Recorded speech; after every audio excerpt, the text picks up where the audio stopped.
What do you think the profit on a store that I've invested $20,000 with a return of $90,000 in the first year is? Hey everybody, welcome back to Christopher Loves Life. I got a bit of a story today to tell you, so let's dive right in. Hit subscribe, like, comment, and let me know if this is something you want to try. 365 days ago, I started a business in rural Oklahoma, a town with only 14,000 individuals to call my customers. It was not a great idea at the time. I decided to escape California. As you all know, you've seen the videos. If not, link below. Go ahead and give me a follow. You'll love the journey. It's been ups and downs and trials and tribulations, love and laughter. It's been amazing. It's been, looking at these numbers, it's been a financial, wow, I couldn't believe it.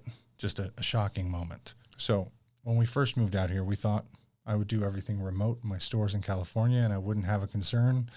I had trusted individuals in place and it was going to be easy. So I decided to start a small business with this grand old studio and everything else I've got going on the side. With all my side gigs and my other opportunities, as you all know, I am an entrepreneur in many, many facets, whether it's video, audio, podcast, woodworking, home, health, wellness, electronics, retail and physical, repairs, wholesale. I've done quite a few things. And not any one of those have I gotten a bad rep or a bad referral or an anti-vouch in some of these groups. Pretty well liked, despite some of my former employees who decided to rob me. But I digress. It's not about them. This is about the joys of one-upping everyone who said this rural town was not going to be beneficial for me and my family. Now, like I said, we've been faced with ups and downs. There's been employees, management, time management, stock, alerts, climate, things that we're not used to, and it's been a lot that we're not used to. But all of these little things have come with learning factors, such as lose money here, gain money there. I won't give you all the tidbits, but you can follow me if you like some of my advice. It's a blast. Now, originally when I started this business, I was commuting to and from California to Oklahoma by vehicle. Now, as you know, 1,800 miles each way can be a bit of a strain on the mental and physical aspects, but I digress. It was fun. It was a road trip every 6 weeks, and we could time it. We knew the dates. Everyone knew when I was coming. We made it consistent, and it worked for about 3 months. Didn't see a return from my leaving in California. We actually saw a decline of about 80% in value. We realized shortly that there was theft, but again, I won't get into that. So I ended up picking up more gear, more time here after selling one of my stores in California. And because I did that, May of 2023, I decided to put all my energy into at least giving this store a chance instead of being a hobbyist store. Now, the weird thing is, in a place with only 14,000 people, there's not many places you can reach out to for advertising help, radio, paper, pen, sign guy. Not many things are actually going to bring in a crowd of people, especially the grand opening wasn't so grand. It was a couple of lollipops and a how you doing. But the saving grace, I believe, was being next to so many carriers that we got to know over the first 3 months of building out our store. And we're very friendly, we assume to be. Most of you like us. The hard part about starting a small business like this is in your first few months, if you don't hit the ground running with advertisements, you're going to do what I did. I did $792 in my first month, about $15 in profit.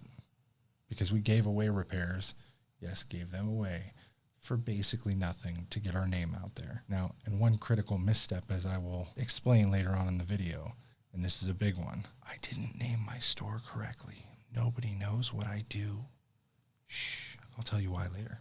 So there was, from March, trying to get my feet wet, dealing with 3 stores, 2 states, traveling back to back, and also a downturn financially in one of the stores and some theft that we were dealing with in the background. I decided to kick it up in April and May. After selling the store in May, in April, we did $3,468. Now that's about $100 a day, roughly $120 a day. Yeah, not bad to make $120 a day if it didn't cost $145 to have the lights on. The month after that, the month that I flew home to fire everyone in May, from our Sacramento store, Love to Fix, I still made $11,773.95. Now, that's a pretty big upswing. That's almost 60% more than what I made the previous month. Why, you ask? When I was only here half the month?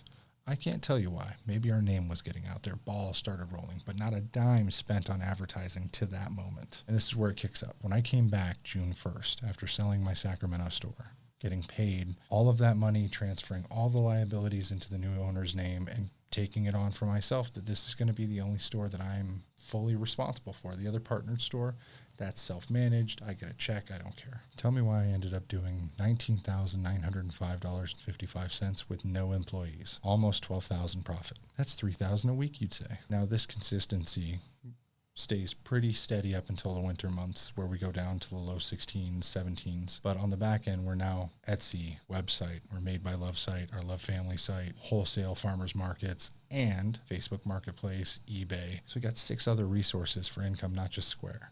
But I'm going to give you the final breakdown after learning that it's not about the store as much as about the people. You're asking yourself, how in a town of 14,000 people are you making $1 per person a month?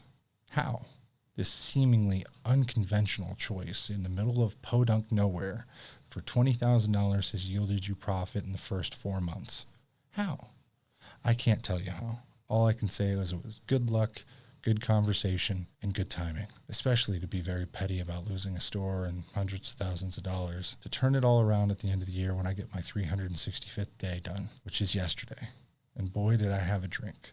So cheers to me, and cheers to you for watching it all unfold on Christopher Love's Life. So here's the final numbers. Drum roll, please. $145,967.54. Guess, profit? Who thinks? High, low? What's your number? What do you think the profit on a store that I've invested $20,000 with a return of $90,000 in the first year is? Not including residuals on other sites, other sales, not including eBay, which has kind of popped off. I'm not going to lie, it's an extra 10 to 15 grand a month. But how much do you think a simple podunk store that I work 5 hours a day at is doing at the end of the year that I put $20,000 up? And I didn't even spend it all. I probably spent $14,000, and then the bank account started to rise. It was a pre-built store. I just put in everything I wanted. Now you tell me in the comments below. I'll give you a few seconds. Out of $145,000, $146,000, how much did I take home? Well, nothing, because I'm a degenerate gambler. But the profit-wise was nearly $112,000. $112,000 on a $20,000 investment. There is no reason why anyone should not open a business, especially a service-based business in 2024. That's the way to go. It's better than degrees. It's better than marketing. It's better than SEO. Any service. You want to be an electrician, you can make a ton of fucking money. Trust me. Not just an electrical repair technician or a cell phone repair technician. There's many other trades. Think about it. But in a short, I'd give it 9 out of 12 months. And this year we're estimated in the first month of the year already, we're doing fantastic. Everyone else seems to be slow, but we're not. I would say that it wasn't a bad deal. I'm glad that we can share the successes, the achievements throughout the year, such as we've had 8 employees, all of them that I like, a few that are absolutely dumb, a few that, I probably wouldn't call friend, but I like them all. It's hard out here in Oklahoma to have good help compared to California, where they're paid to be good. Here, minimum wage is less than $10 an hour. I can't believe what we've achieved in this 1 year span, and I got to thank my wife, my kids, my family. It's been a trying time, but full of momentous, amazing, miraculous moments. Things that I never thought I would do, I never thought my family would do. And here we are living and thriving in a town of 14,000 or less people now. You never know how many have died. But if you're considering starting your own business like me, give us a follow, like and subscribe.